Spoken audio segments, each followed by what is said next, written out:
Sanibona, welcome back to enye video. Ngiyabonga kakhulu ukuthi ungene. Thank you very much. Mangabe umsha awuka-subscribe, please do so. Sicela subscribe le channel, like video, share video.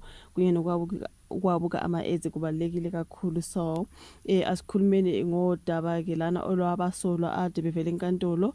When it comes to ke amatshe ayigugu lana kwathiwa ke ukhona ufakazi wavela phana kuMadlanka Commission waveza ukuthi ke yena ke ne-ex-boyfriend yakhe enguJulius Mkhwanazi baye bantshontsha amatshe ayigugu thizeni eflatini elise eGoli eKhilani, something like that.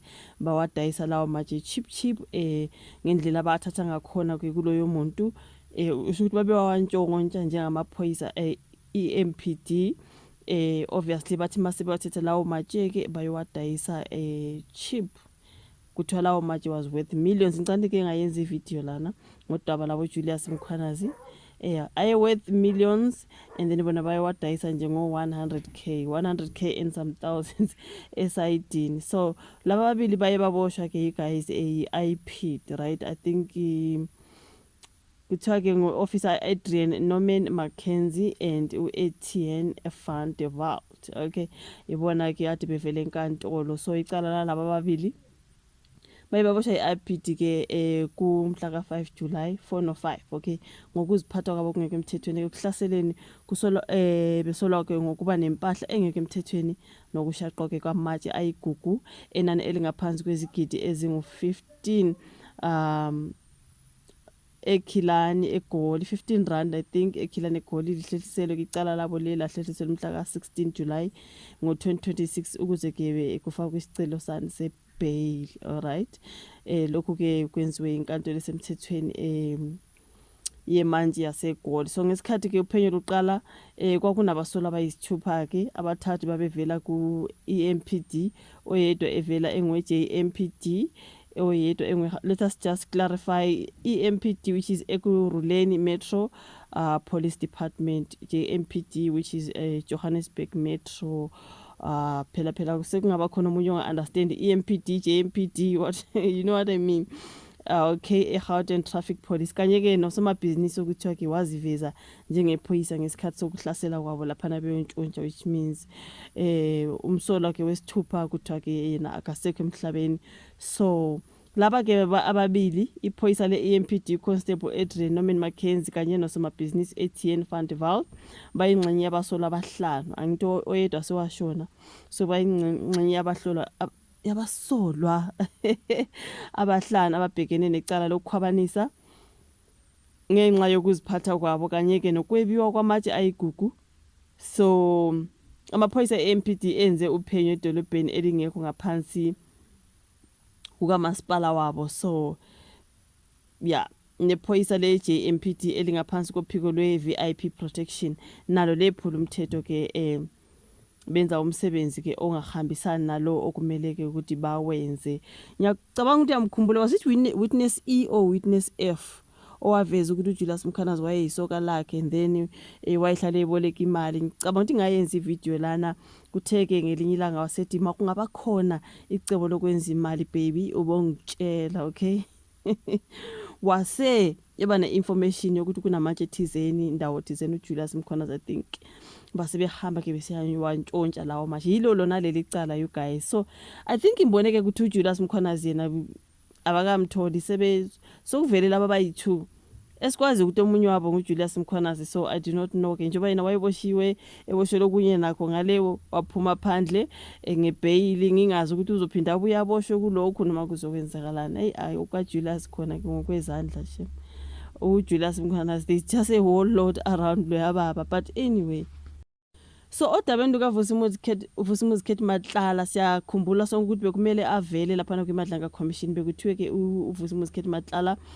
uzobe ephisana ngobufakazi kwiMadlanka Commission. Khumbula last time besimbona kwi-ad hoc committee, okay, committee yaseParliament baze bamlanda laphana ejele. Yakhumbula this time around bekufanele ukuthi abe seMadlanka Commission, which is ngizothi today ngoba ngiyazi ivideo zobusibuka kungoLwesibili.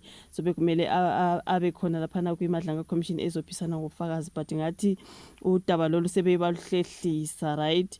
So yeah, kuthiwe ngeke asavela ke phambi kwe-commission kaMadlanka ngoLwesibili. lokhu kwenzeka ngoba ke naphezulu kokuba ke commission yakhipha incwadi emphoqayo kuba avele abaholi bobufakazi bacele ukuthi ukuvela kwakhe kuhlehliswe kancane ukuze ke kube usuku olulandelayo mhlawumbe uzovela ngolesithathu or angazi ngolesine kusiyale usuku olulandelayo olandelo lwesibili siyazi ngolesithathu right.